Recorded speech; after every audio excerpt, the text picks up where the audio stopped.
Good morning, Connie. So to put the access code, and don't apologize, anything I can do to help, literally anything.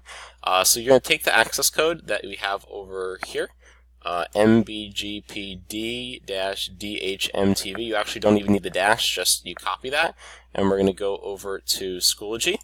And in Schoology, down below, I have all of these access codes. So when you're trying to join a course, you're going to go into Courses. You'll click on either My Courses if you don't have any of them, and then on the right-hand side it says Manage Courses. You'll click Join a Course, and then you will paste in that access code and click Join, and then My Class Computer App Life will show up.